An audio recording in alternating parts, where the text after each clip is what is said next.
9, 8, 7, 6, 5, 4, 3, 2, 1. It's Fluent Top 10s. Summon, I'm a demon, I'm a you assuming I'm a human. What I gotta do to get it through to you? I'm superhuman, innovative, rebel, something, anything. Yeah. Like that? He's the rap. That's the rap god. I'm the stat god. You know, I want to kick off early. Before anyone's even here, I want to kick off with the craziest stat. You ready for this? I don't know, Tone. Hit me with it. That you've ever heard. Mm-hmm. Never been done before in NBA history. So in the 75, 76, 77, however many years that the NBA is around, what I'm about to tell you has never been done in NBA history. Mm-hmm. A starting center has never averaged less than one free throw attempt per game, ever. And the Deandre Aytonator is averaging 0.7 free throw attempts per game as the starting center. How do you not get to the stripe? How do you not get to the stripe as a big man? How is that possible, Tom? 12 attempts this season. How do you not get to the stripe? I don't get that. Does he, like, I don't think you could not get fouled more than that. Like, if you tried not to, like, if you purposely tried not to get fouled, I don't believe you could have less fouls. Can you explain this to me? Because maybe I'm missing something. I'm trying to the only thing I can think about is he's not getting the ball. Because the only way you don't get the ball, he's not getting the ball. Because as a big man, just playing around the basket, even when you get into late games where it's close, you get rebounds, you're going to get fouled. And you got to have to go to the stripe and make free throws. How do you not go to the stripe at all during the game? He's averaging less than one free throw a game, Tom? 0.7, and he's never had more than 2 in any of the games he's played. This season. This season, yes. The guy whose fault it was, not his, Phoenix's fault, that they weren't getting him the ball, and you know, the system that they ran, and it was everybody else's fault. That's 12. That doesn't make any sense to me whatsoever. And let me just throw out, I don't know, I'm going to throw out 3 names, I want to say, maybe more, but let me give you 3. Luka Doncic. Right. Triple J. Yeah. Trae Young. Mm-hmm. Mikal Bridges. Do you think Phoenix would have been happier with any one of those? Yes, because they all got drafted after him. Yes, they would have. even I always Triple J, even JJ Jr., who isn't, you know, not a superstar but defensive player of the year. I think they would have been very happy with him anchoring even the team they have now. You think that Triple J would have been better on that Phoenix team in the NBA Finals than Deandre Ayton? 1,000,000%. I don't think Ayton has brought in any dominating to anything he's in the NBA. I think it's been potential. It has been, hey, what do you think? Maybe. I guarantee you they would have been happier. Look, got my issues with Trae Young, but I think they would have been a lot happier with Trae Young or Luka. I don't know if I buy that, man. I mean, I don't know if I buy the logic that he. So are you saying he's a bust, Tone? Is that what you're saying? As a number 1 pick, as the number 1 overall pick in the draft, is he a bust? As a number 1 pick, here's the thing: there are certain expectations when you're the number 1 pick, whether that's fair or unfair, right? Okay. Whether it's Anthony Bennett, surprise number 1, Andrew Wiggins number 1, Kwame Brown number 1. There's a level of expectation. Correct. As of today, he has not lived up to those expectations. So whose expectations are they, though, Tone? That's my question to you. Whose expectations are all fans in general? When you're the number one pick, you're expected to be at minimum an all-star, right? At least at some point. At some point, you are. Perennial all-star, right? Not just a one-time all-star. Right. At some point, you are expected to be an all-star. And so, in the 5 years that he played in Phoenix, I think he's 17-10. They were actually building that unit. That's nice. That's why I'm not going. That's why I didn't right away say bust. I didn't say right away. I didn't say it right away. But I think he's underachieved. That's fair. Okay, underachieved is fair. I thought he would be. I still think he's a franchise player. I do. I think he's a franchise player. I think that him in Portland, I thought it would be better because I felt like they would get him the basketball more. But it's obvious that they're not. He's not at all involved in their offense. The last game that they played, Tom, he took 7 shots. I think he had 8 rebounds. I think he had 12 points. And in the process of him having that, he went 5 for 7. He only missed 2 shots. Why are they not running that offense through him? I don't understand it. Because he's clearly their best offensive player. And wasn't that what was supposed to happen? Right? That's what was supposed to happen. Why hasn't it happened? Ask coach. Why are they running that? Why are they running that offense with Shaedon Sharpe and Jeremy Grant? Because it's obvious that that's not working. It's obvious that that's not working. So, can I actually do one thing on Portland? Can I just give myself a pat on the back? About what?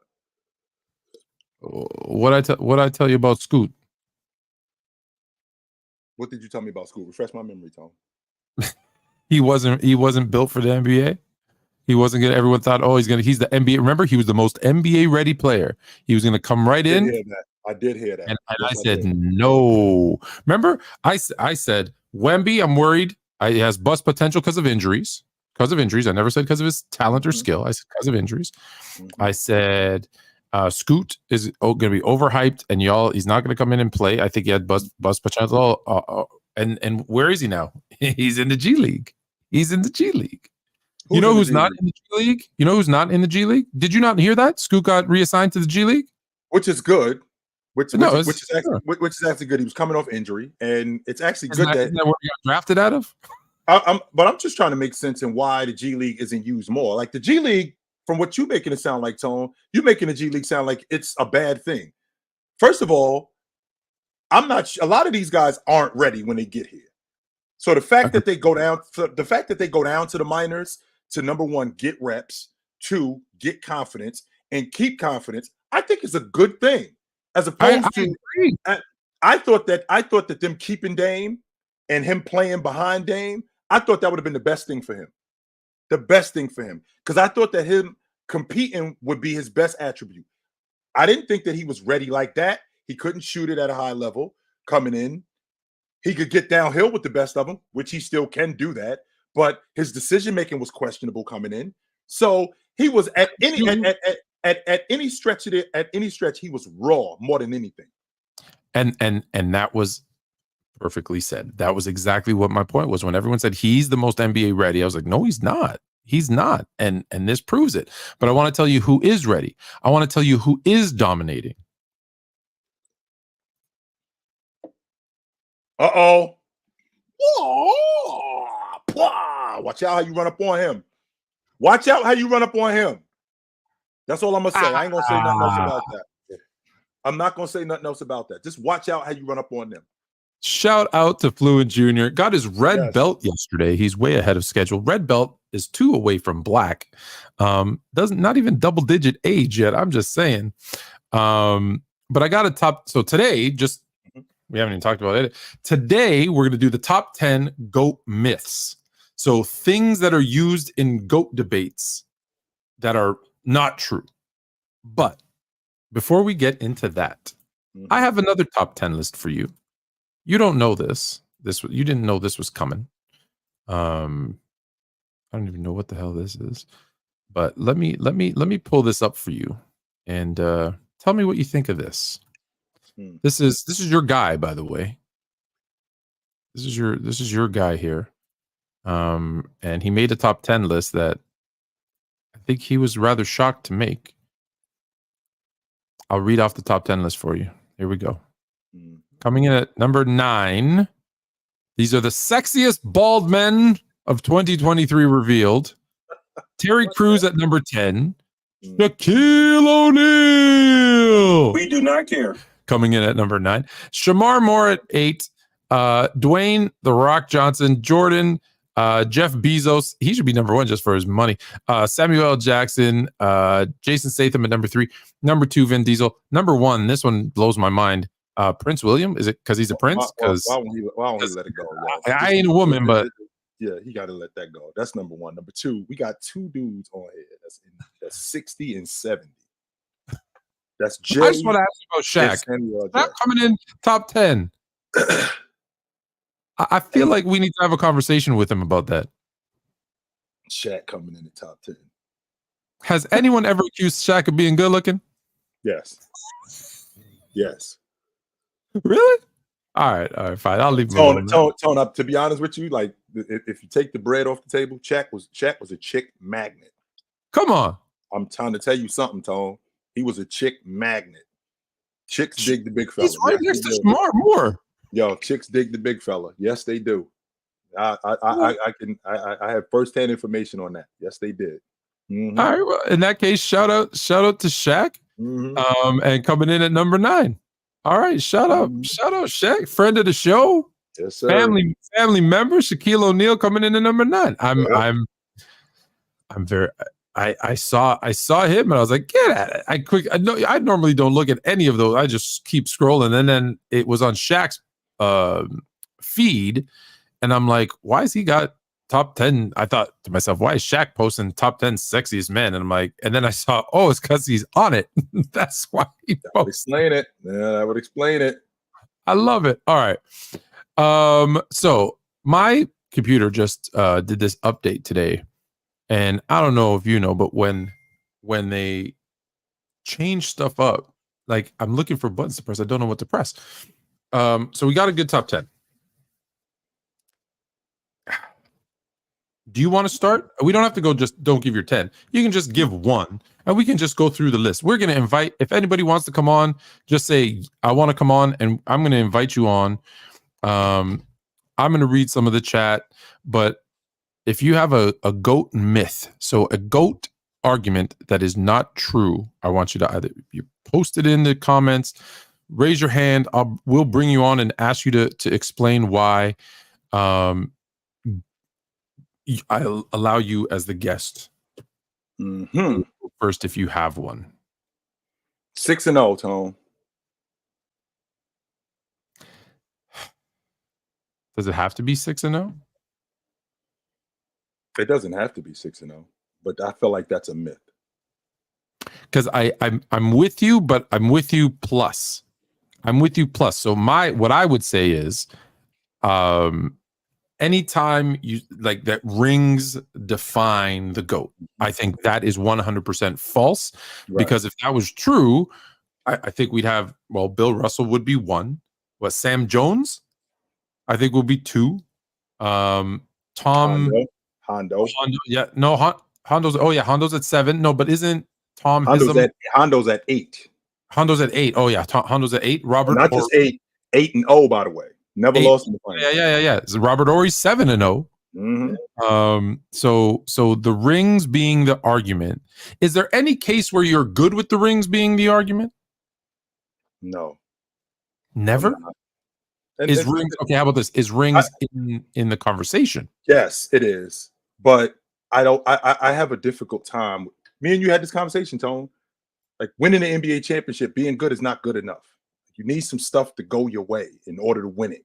And if you win it and it's not solely because of you, or when you do win it and it's because of you, that's a big deal. But when you do win it again and it's not because of you, you get all the credit. And that's the downside. That's the downside of winning, because when you win, it looks like you were the main reason why, when in reality you weren't. And then when you don't win, or every time you win, you weren't always the reason why y'all won. You had a lot to do with it, and you had some things go your way, but I think that I think a lot of that is largely due. I think that is largely due to what is called winning bias. So winning does matter. Winning is the point of the game. Yes, it is. So if you are the number one player just the leader, the best player on a team, should you not get that credit for being like, I'm not asking you to say, hey, Patrick McCaw won 3 championships in a row. Mm-hmm. Right. Fact. I'm not saying, okay, let's put him ahead of Barkley. Right. Let's put him ahead of Carmelo. Let's put him ahead of Dirk. Right. Kawhi. Kawhi has 2, right? No, 2. Yes, 2. Yeah. So Patrick. Hold on, Patrick McCaw 3-peated. Curry couldn't even 3-peat. Right. That's what I'm talking about. So I'm not saying that, but what I'm suggesting is if it's close, you do look at what they did, right? As players, absolutely, you look at what they did. Okay. No doubt about that. That matters. The fact that you was part of an NBA championship team, the fact that we won the NBA championship, that matters. But you got to put context to it. It can't just be, yo, we won the NBA championship, I got 3 rings in a row, or we won the NBA championship, I got 7 rings. Well, how did you win these rings? What happened with this? Prime example, if Russell Wilson doesn't throw a pick on the 1-yard line, how are we talking about Tom Brady? Well, he'd still be 6-4. That's pretty good. It's not like he's 4-6. Even still, I mean, I'm just saying, like a lot of stuff. A lot of stuff goes into winning. A lot of it goes into winning. A lot. Okay, so let me ask you this: could someone who's never won a title be the GOAT? No, winning matters when you're talking about being the best ever. Winning absolutely matters. But what's the problem? What are you confused about, Tone? Context matters with winning. It ain't just, yo, we won and that's the end of it. No, you can't just win and then that's just it. Yo, we won, so that's it. Are we talking about, prime example? If Russell Wilson doesn't throw that pick on the goal line against New England and they end up winning the Super Bowl, how are we talking about Russell Wilson? Because that's 2, by the way, in I think 3 years. I think that's back. It might have been back to back. Okay, let's just say for the sake of argument, it's back to back. How are we talking about him? I think the same that we're talking about him now. Are you sure? Because I think that we're having a different conversation about Russell Wilson. Even though in the NFC Championship game against Green Bay at his home, he threw 3 interceptions that day. So you're telling me if he doesn't throw that, if they do what they should have done, which is run Marshawn, it changes history. 4 times. Changes history. He did nothing but hand it off. He all of a sudden becomes better? That's because of winning. So but there's no context there then. You just took away the context thing because that's the point. If he hands it off and they win versus he throws it and they win or lose, he didn't win the game. No, he lost them the game. No, so when he throws the pick, he lost them the game. Correct. And because they won it, the people are going to say, yo, he a 2-time Super Bowl champion. Just like we talk about Eli Manning, a 2-time Super Bowl champion. But he was also the 2-time Super Bowl MVP. Yes, he was. He threw for 250 yards. That brings me to the next one. Finals MVP. Mm-hmm. Is the Finals MVP a legit argument for the GOAT, or is that a myth too? I think it's a legit argument for the GOAT. When you see guys like Andre Iguodala win it, it lessens it because it makes it look like the guy who should have won it was less than, when in reality he wasn't. That's why you got to put some context to it. And I think they got it wrong in the NBA Finals in 2015. They actually wanted to give it to James, even though they lost, but they knew that they couldn't do that. But you got to put But you got to put context to it, right? You have to put context to it in order for it to make sense. I can't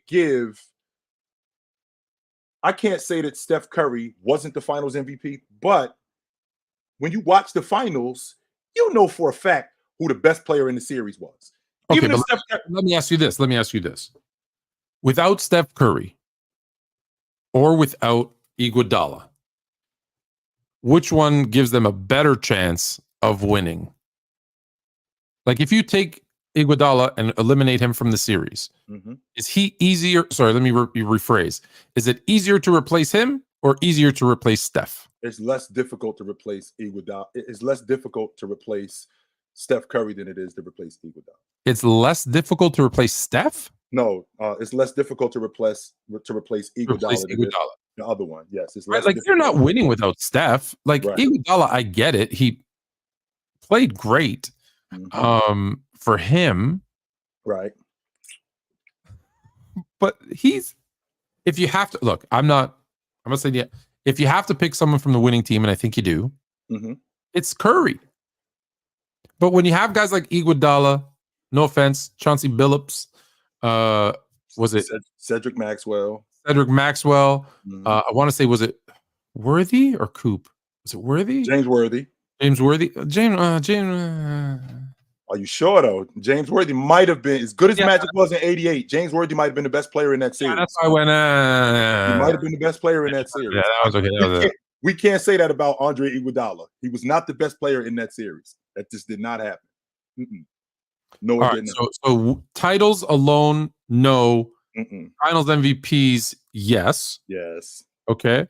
What about stats? Yes, what you produce matters. Yes, it does. And we got to put it in the context too. Why? Because who you did it against. A prime example, when you think about who the Lakers played in the NBA Finals in the 80s, when they played against the Celtics, when Jabbar was going up against Robert Parrish, who was in his prime at that time, right? We're talking about Bird, when he was going up against Magic, who was entering his prime. He was in year 5. Jordan, who went up against Magic. Even though Jabbar wasn't there, he went up against Magic, who was still in his prime when he ran up on him. Let's see. Shaq in 1999, 2000, in 2000, 2001, getting to the NBA Finals, having to get past Tim Duncan, who was entering his prime at that point. Shaq, who was in his prime. It matters who you have to see and what you produce when you see these people. Okay. So is it? I don't know how I feel about that one, because stats is an interesting one for me, because we're looking at, like, obviously what this list that was sent was like total stats, points per game. I put the link in the chat. So if you have a myth, that's what we're looking for, a GOAT myth. So an argument that people use that is false. That stats are the only thing that matters. So let's bring up a couple more. I got a few more, but let's see what Miner has to say. Only because that's a cool picture that he uses there. What's going on, fellas? What up? How you doing? As far as GOATs myths, that anything before the 3-point era is irrelevant. You're saying it is irrelevant, or people who say that it's people that say that? Oh, okay. People who say that. Okay, so that's it's interesting. 70s, yeah, that's actually number one. It says old era versus new era. Comparing players from different eras is challenging, obviously due to rule changes, etc. So when people say it doesn't count, because let me think. George Mikan can't be in the GOAT debate because he was in the 40s and 50s and there was no shot clock. Is that not legitimate? I think it's not. I think it's legitimate, but some people they discredit the old school. I've always enjoyed the older players, but man, you talk to a lot of these young guys, they have no respect for the 70s, no respect for the 60s, and they act like the 50s never even happened. Did the 50s? Did they happen? I don't know. As far as I know, did the 50s happen? It's people who still think that that Babe Ruth is the best baseball player in ever. There's people who still think that Babe Ruth is the best ever, and that was 100 years ago. Yeah, but that's baseball. Those statistics are like. Is it different for written different in stone? It's totally different for basketball, and it's different for even football. I think so. I do. No one just. But no is it different for football? There's people who still think that Jim Brown is a top 3 running back all time, and he exactly ran what I was going to say. People say he's the best ever, Jim Brown. They don't say anything about the fact that it was in the. Who brings up Johnny Unitas? Who brings up Roger Staubach? Other than me, nobody. Yeah, I don't understand why Otto Brown. That's his name. Otto Graham. Otto Graham. I don't understand why Otto Graham isn't talked about. I only have one. I only have one. He's a guy who hosts a Ravens podcast called Trust the Bank, who always says Otto Graham 9 straight championships, football championships. He's the GOAT. Other than him, he's the only one I heard. Okay, so old era. I think I'm with you, Minor. Old era. I might bring you back on if you want to stay on. I'm going to go to the next guy though and see what they got. All right. Sure. Thanks for jumping over. Double A. Fellas, what's going on? What up? How you doing, man? Hey, I'm just piggybacking on the first remark with the 6-0. I actually think that it's underrated, it's underappreciated. I think they try to say it's a myth, like it's a bailout, but I don't think we put into context how those 6 championships were accomplished. And I think with the younger era, the most success they have seen is 10 appearances in the finals. So when we mention 6-0, they don't understand the gravity of that. Like it wasn't 6 over 8 years and he missed a couple. He won 3 in a row, went and played another professional sport, and then came back to the best professional basketball league in the world and won 3 more. So I think that's the context that we don't use. I think people put too many small things in the context to make the argument valid. But when you actually break down what he was doing, we might go crazy this year if we see Joker win another championship. He might get in the conversation of top 5. But imagine if he won 2 more and then won another 3 after this. Right. You know, we were holding to repeat on 2 separate occasions. Obviously, Bill Russell had 8 in a row, which that's never going to get done again. And 2 different teams. It's technically 2 different teams as well. People use the excuse of, hey, we need time to gel. We seen this guy do it with a completely different roster. His first full year, quote unquote. I mean, if we want to hold 17 games to his head from coming from another professional sport, then I mean, by all means. But that second unit he did it with, that was a totally different team. And we bring up the only 2 people that were on both three-peats, with the exception of Jordan? Scotty and who else? Phil Jackson. That's it. That's it. We give so many players now that excuse, but the thing is, we've seen someone actually do it, so maybe we just hold everybody to that standard. But because we've seen people do it that was shorthanded, we seen Mike do it in '98 when they were actually underdogs in the finals when Pippen was hurt. So when people say, "Hey, this guy was this guy was that," us older guys, we say, "Well, listen, we see somebody do it with a banged up squad, with a banged up superstar, and still got it done on the highest level." When we watch Michael Jordan on Channel 4, every time you watch him, if you didn't see him regionally, you saw him winning at the highest level. Double A had WGN. All right, so 6-0, you think it is not a myth? Well, we think is a myth. All right, I'll put you in the backstage. We got one more, and then we'll get back to our list. But stay on. Brandon. Yo. Hey, does it have to be about basketball, or can it be about any myths? We're talking basketball. Go myth, but go ahead. Why not? I got one for football. All right, it's about Tom Brady. So listen, with all due respect to Tom Brady, I don't understand how he's the greatest of all time other than team accomplishments. I don't believe for one single year of his NFL career he was the best player in the league. Not for one single year. He was always in the top 5, but to say he was ever the best player in the league is a bit of a stretch. And then to get to the end of your career and then to say that you're the greatest of all time because you won the most Super Bowls is kind of crazy to me.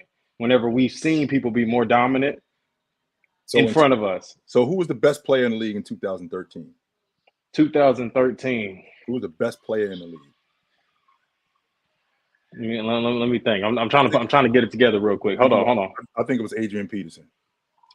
Oh, that's the year he came back from the ACL. Yeah, I think Adrian Peterson was the best player. Agree. Well, either him or Peyton Manning that year. That's the year he went crazy again. Was it not? The next year, Peyton Manning threw for 50 touchdowns. Okay, that's the next year. Okay, Go ahead. But Brady threw for 50 touchdowns years before that too. So, the A-Rod was in the league right then and there doing his thing, and I don't think he was better than A-Rod at the beginning. Whenever A-Rod first came on, he was. So I don't believe that. When you look at Peyton Manning when you look at Tom Brady as a whole from let's say, I think Brady showed up in 2001.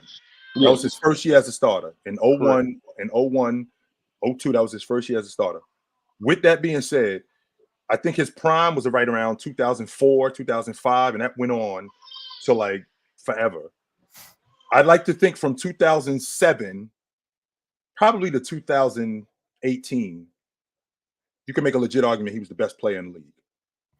Definitely the best quarterback. Well, let me go back a step because I'm with you and I'm against you. I don't ever think that Aaron Rodgers was ever better than. I don't ever think Aaron Rodgers was better than Brady. At no point. I don't ever think he was better. 2011? Nope. I'll tell you why I'm with you. Why I'm with you is I agree that there's a lot of years that. Let me actually hold on. Tom Brady is not the GOAT of football. Okay. Who you got? Tom Brady is the GOAT of quarterbacks. So let's make that that distinction. Because a lot of people say he's the GOAT, but they mean he's the GOAT of quarterbacks, not the GOAT of football. So that's where I'm kind of with you. Where I'm against you, when you say what has he done? So when we're talking about the GOAT, we're talking the greatest of all time, meaning we're not looking at any individual season. We're looking at the entirety of your career versus the entirety of everybody else's career. So if I am, let's say for argument's sake, the third best quarterback every single year for 20 years, and there's someone else who is the first, fifth, 10th, 11th, at the end of the day, my career will be greater than theirs, even though I might not have been the best any particular year, although I think he was a couple of times. When you look at his career, he is number one in passing completions, number one in passing yards, number one in passing touchdowns. So of all the big things you look at statistically for a quarterback, he's first. He also has, I'll just rhyme these off for you real quick. I had to pull it up because my memory. 15 Pro Bowls, 3 All-Pro, 7, obviously we know the 7 Super Bowls, 10 appearances, 3-time MVP. Let's see what else. 5-time Super Bowl MVP, and then there's another 10 awards that I'm not even going to list off. So, who has done as much as him that you could say I have this quarterback over him when statistically he's number one, winning, which matters, he's number one. Who could you put over him as a quarterback? Well, if you're just gonna go to quarterbacks alone, me personally though, I'm gonna be honest with you. Football to me, other than baseball, is the most team sport that there is. I don't think that even though quarterbacks matter a lot, don't get me wrong. I believe that they are the key that turns the car, but I just don't think that you can put a whole Super Bowl on them the way you could put a championship on LeBron James, if that makes sense. No, right? A basketball player is 20% of the people on the field. A football player, no football players anywhere near that. So we've seen quarterbacks less than win Super Bowls. You don't have to be an elite quarterback to win a Super Bowl. We've seen that. Yeah, so I got Joe over him. Joe Montana. Trent Dilfer and Joe, you got Joe Montana as one? Joe's over him, okay? I do too. I've been You're a 49ers fan. You're biased. Chill. Yeah, and I'm a Cowboys fan. And I got Joe number one all time. Wow. There you go. That's why, right? There you go, hey, Tom. And the only reason why I can say this is because I've seen both of their careers. Peyton Manning was better than Tom Brady. He was better than him. Talent. He was just better than him. He was more talented than Brady. He performed better than him. Tom Brady had a better team a better coach and a better defensive team for most of his career. He had a top 10 defense his whole career. He had arguably the greatest coach of all time on his sideline. Now, I know it's not looking great for him right now, but Bill Belichick was a monster in them 2000s. Right. Y'all know he was. He was. He absolutely was. Though? Yes, he was. Tom. He was a monster. He was a monster. As much as Belly needed Brady, Brady needed Belly. Absolutely, really? Especially the first 3 rings. Let me just play devil's advocate. Devil's advocate. I'm not saying I believe what I'm about to say. Just devil's advocate. Mm-hmm. Before he got to New England, after Brady left, Brady leaves, wins the Super Bowl. Right. So let's rewind the clock, Tone. He was in Cleveland and he was turning that thing around, but then that thing imploded because they moved.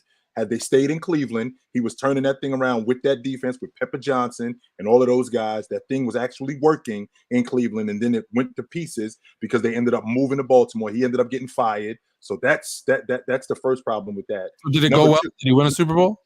They won a Super Bowl 3 years later with that roster for the most part. 3 years, and I'm coach with Ray Lewis.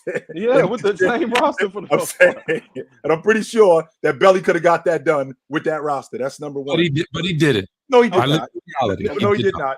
No, he did not. Now, Tone, if we're being honest and we're playing both sides of the fence here, I mean, Peyton Manning did, of the 13 years he played in Indianapolis, 6 of those 13 years he had a top 10 defense.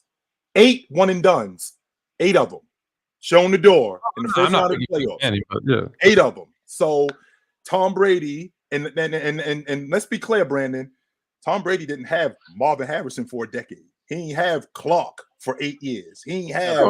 But he also had a 10-year stretch where he didn't win anything. But he also was there too. And then he didn't start winning. How long did he have Gronk? Gronk was in that Atlanta for what, 8 years, 9 years? About 8 or 9. Dude, Gronk is arguably the greatest of all time. Did he cheat? Did he cheat? Ooh. No, I don't think he cheated. I don't think you don't think what do you mean he don't? I don't think he cheated. Guilty as charged. One. Do you remember that deflated football game? Do I remember the second it? half? Do you remember that game where they said that he cheated? Keep going, the Brandon. Second half, they won 28-0. Whenever they had the properly inflated football, stop them. Yeah, they destroyed them. And by the way, it wasn't Indianapolis who complained. No, it was the media who made this up. So it's not like we got our ass whooped and went to the media and was like, yo, we think they cheated. No, they walked out like, yo, we got our ass kicked. It was the media who was like, did they cheat twice? So twice. Do you think Michigan just cheated? Did they cheat? You're not answering the question. Did he cheat twice? Yes or no?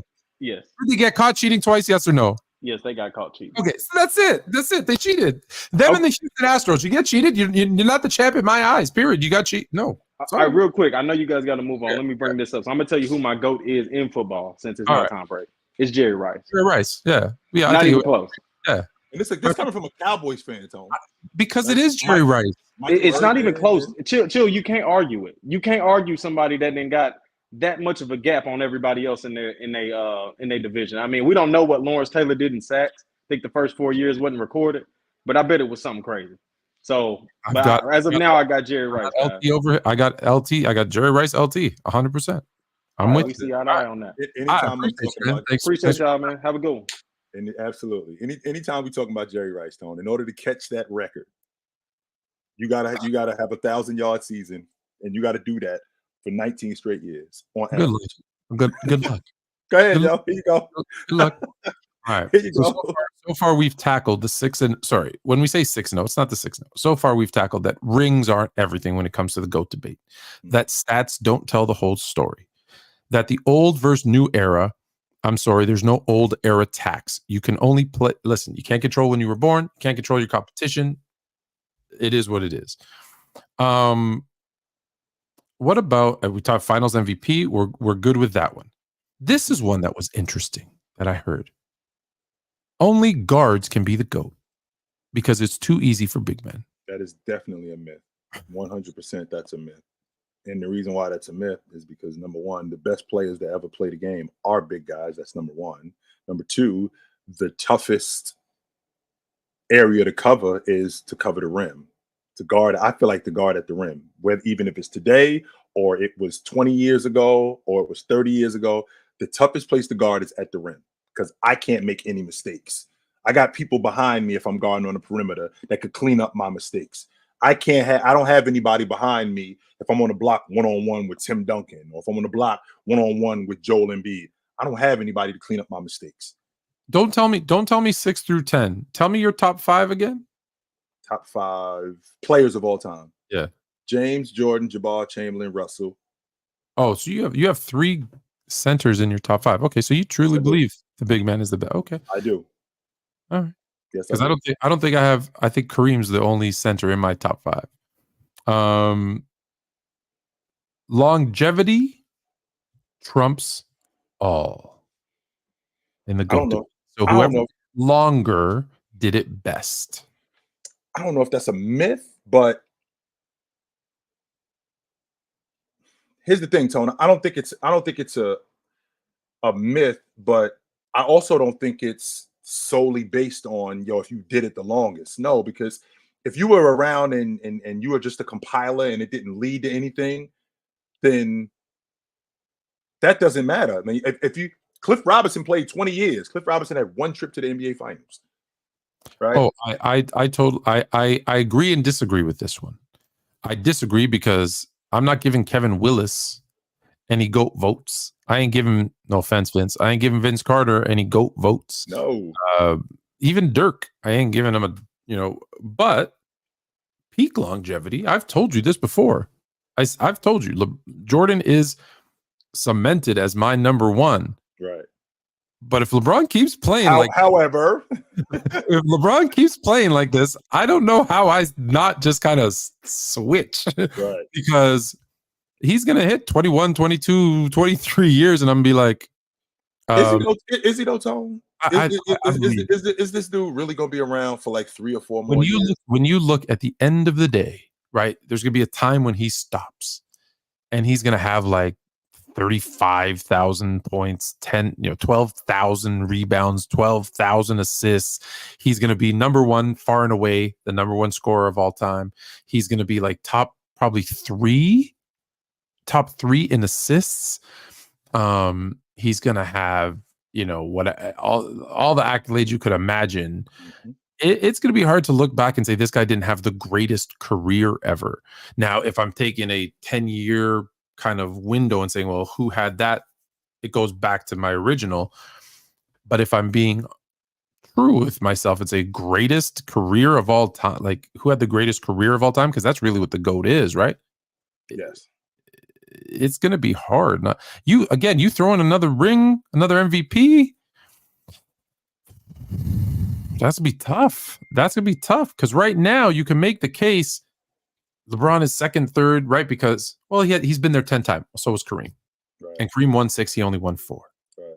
And you could, it's nitpicking. Statistically, there's this little thing here, the per games that, I've told you this before. When you look at advanced stats, remember we looked at it and I told you it's like Jordan is like 1.03 and LeBron is like 1.02. Like it's fractions of a point difference for them. So everything else is so close but when you look at peak and you're like, okay, one guy had a 10-year peak, which he did more than anyone else has ever done in 10 years, but another guy had a 22-year peak. Like you get all blah. So like how do so that's why people always say I'm this hater and I'll never change up. No, I've told you Tim Duncan, as I've gotten new information, this Tim Duncan has moved really up. Sorry, I'm going downwards, but has moved up my list as I do more and more kind of deep dives into stuff. I've moved people around. The only things that have ever been consistent was I had Jordan 1, Kareem 2. Mm-hmm. Those are the only 2 guys, and then 3 through 10 switched as I learned more. And because and for those of you that don't know, I would not rank active players, and I still don't rank active players. But then one guy, James, that's it. One guy, after a number of years, I was like, okay, I gotta make an exception to this rule because it's insane not to have him in there. And he shoved his way into 5, 4, 3, and now he's sitting at 2. And now it's Jordan, James, Kareem, and the other 7. Russell was in mine, and now he's at 11. Right? Like I've had to shift some guys around. Because hey, we always learn more, watch more tape. I've told you this. This is why I always laugh at people who I won't change my mind. I've heard really good, compelling arguments. I looked it up, and I'm like, all right, can't argue that. It is what it is. So, all right, we're at numbers. We're at longevity. So longevity is a myth for the most part, right? With exceptions, but for the most part, you can just play a long time. Yeah, that doesn't matter. That's a myth. This goes to the old era, new era, but this is one that no old era can't be old players can't be because competition was weak in the past. I don't buy that's a myth also. The reason why that's a myth is number one, with lesser teams means seeing the competition more. So guys like I can appreciate. I mean, Ticket brought up something to me which made a lot of sense. The fact that you only had to play one round to get to the NBA Finals. Okay, sure, but if you can imagine, Tone, imagine playing one round. All right, I got to get past Steph Curry to get to the NBA Finals, and then who am I meeting in the NBA Finals? I'm meeting Giannis in the NBA Finals. And that's going on for 6-7 years. And I got to see Steph Curry I'm playing in a team of 8. I'm playing in an 8-team league, and in this 8-team league, I got to see Steph Curry. I got to see Jerry West. I got to see Hal Greer. Let's see, who else do I have to see? And Oscar Robertson. I got to see these dudes on the regular. I don't get to see Steph Curry tonight, and then I don't see him again until January or February. No, I see Steph Curry tonight, and then I see him again on Friday, and then after Friday, I see him again on Monday, because I'm in an 8-team league. So the tougher competition, the stiffer competition, I have to see it more, and I got to see it on a regular basis, including in the playoffs. So I think the myth about no competition back then. I feel like the myth about competition being not that good is just not true, because when you're playing in a smaller league, I feel like the competition, you get to see it more. All right, James B has a myth.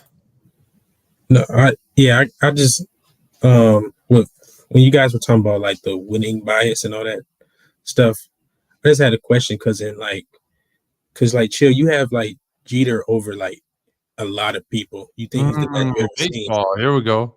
So I was like, I'm a little confused because you say it takes a lot to win like a championship, but it takes a lot to win a World Series. So I'm still confused on that. Yes, it does. It takes a lot to win a championship. It takes a lot to win a World Series. Yes, it does. So how do you have Jeter at? You have Jeter as number 1, yeah? He's the best I've ever seen, man. I just never seen nobody get it done when it had to get done more than him.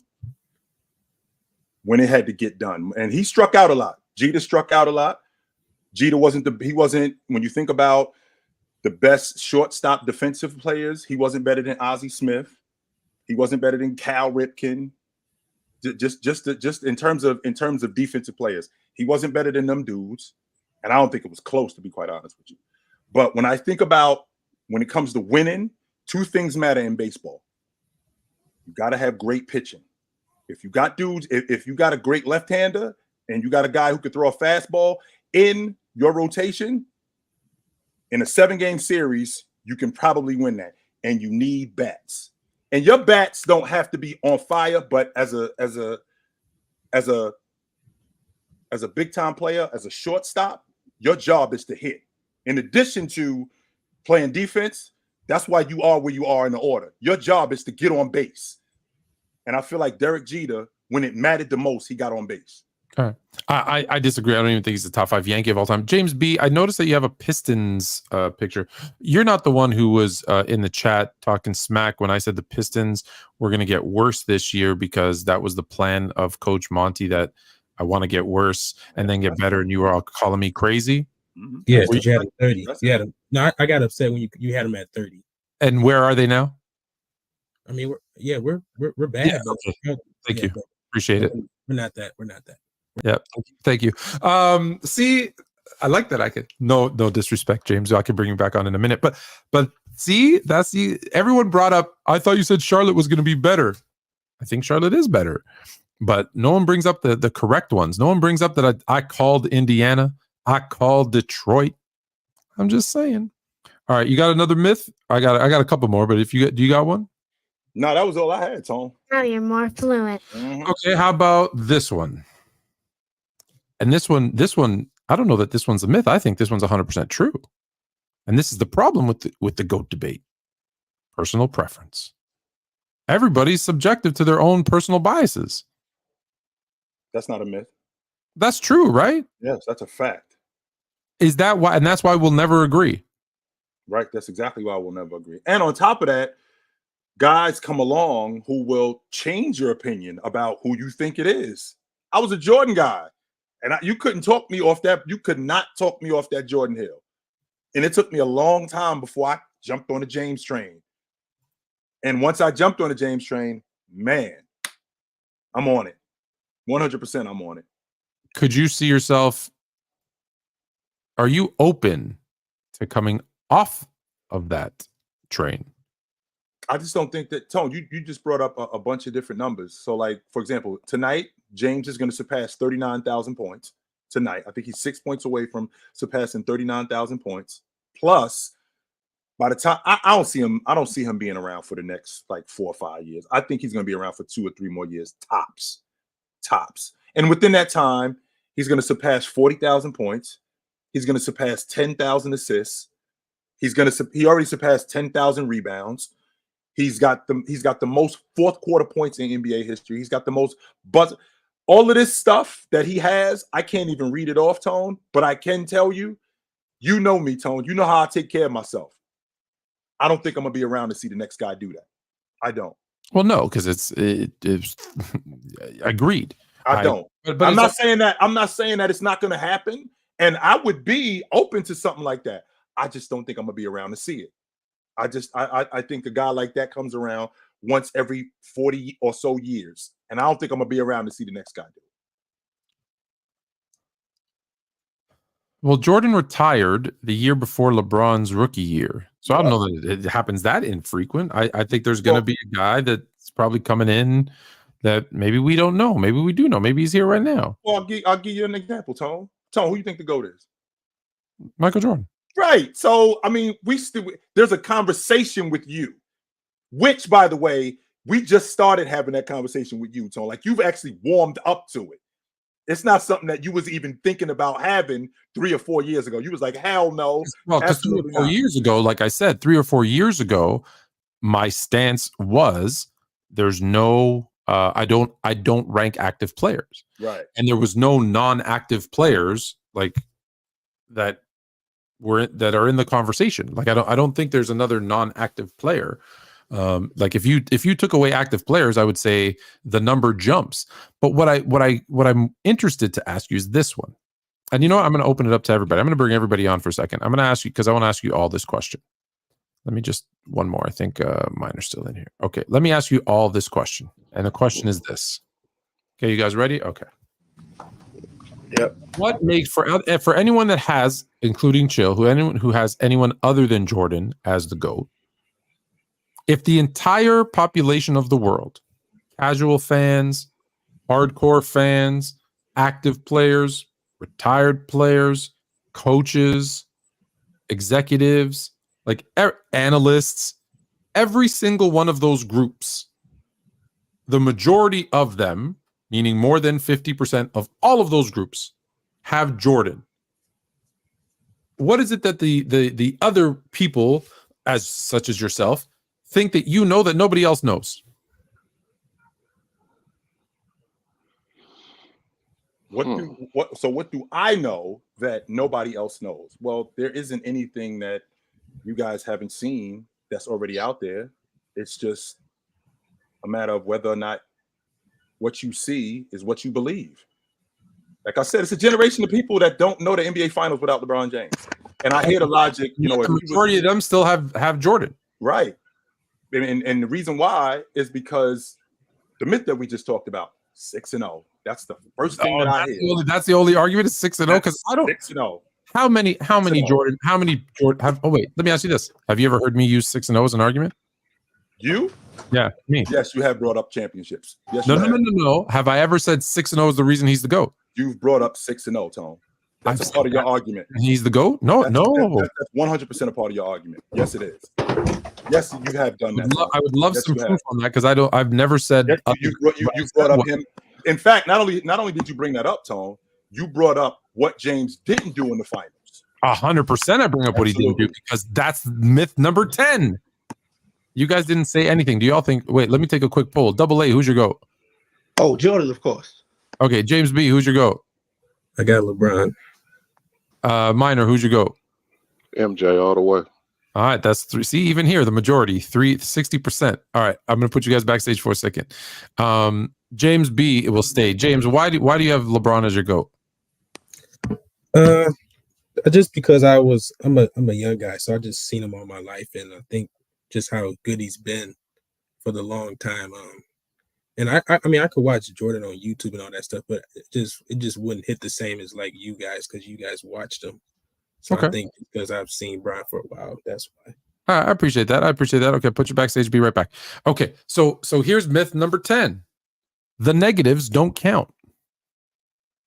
The negatives don't count.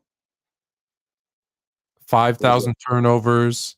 No, that stuff matters. Yeah, that's not a that's you know for all the stuff, for all the pass first stuff. I'm just using him as the example because we were just talking about. But he's for all the we said, like I just said, 35, 10, 10, or 39. How many points is he going to get? 39,000. You said tonight against the Jazz, he's 6 points away from 39,000. So he's going to be 40,000 points at the end of his career. 40 plus thousand. Yeah, 40. Like what does Oscar Schmidt have? 47,000. Okay, he's never passing him. So okay, for all of that, when I bring up 5,000 turnovers, and I just say I'm just saying 5,000 turnovers. When I bring up 2011, I want to show you the responses I get.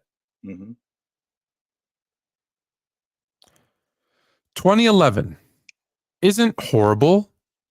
18, 7, and 7 isn't horrible. He was just passive and tried to play a supporting role. Turns out Wade isn't that good.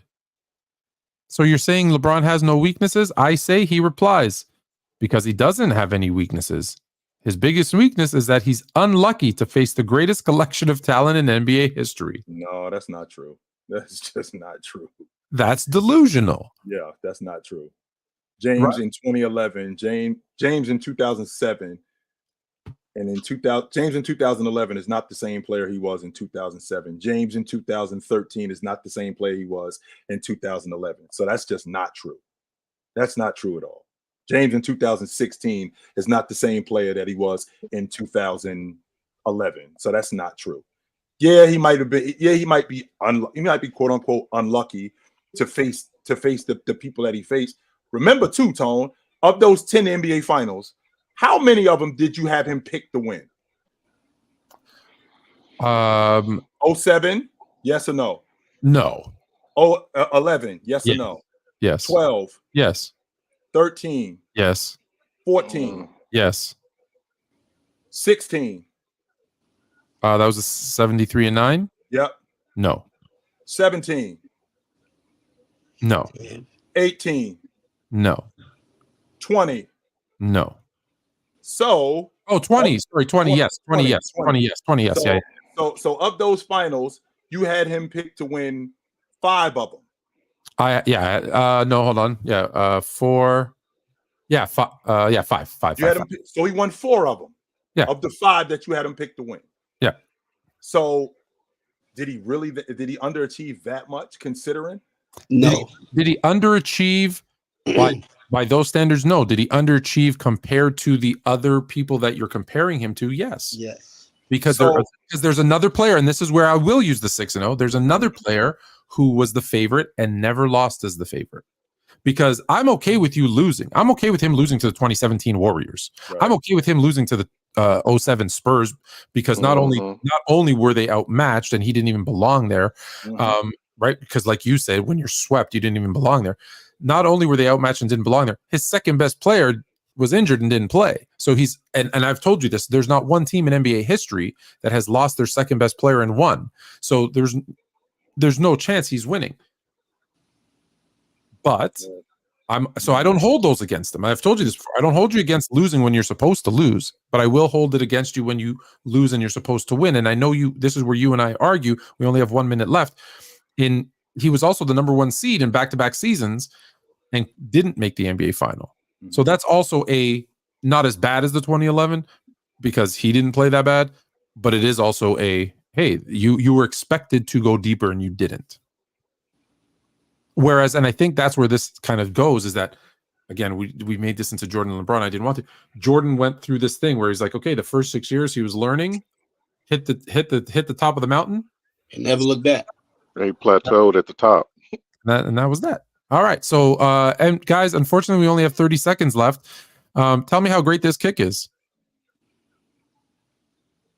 Yeah, baby. Oh, that's good form, man. Fluent, very good form. Watch how you run up. Watch how you run up on that dude. I'm the one that told you to make the top 10 highlights with your son once the season's over.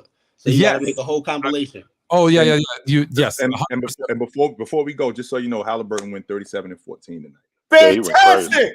This dude is phenomenal. You can't tell me he ain't. We're not gonna have a conversation in 2 years about this dude being the best league guard in the game.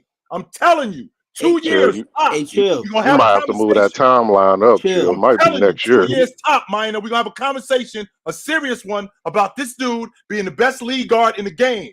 Chill.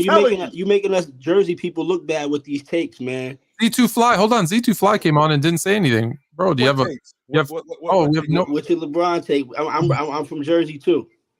What take? What He's just saying all your takes are bad. What takes am I making us look bad with? Oh, the alarm just went off. We are overtime. Send in the message why his takes are horrible. This week. Sorry, Black Friday. Me and Chill against Sweet and Low, Mars and Low. Hilarious. We're gonna keep them, and there's a major announcement, NBA announcement coming during that Black Friday event. Until next week. Now you're more take fluent. it light. Take easy, guys. I'll come through next time. 10, 9, 8, 7, 6, 5, 4, 3, 2, 1.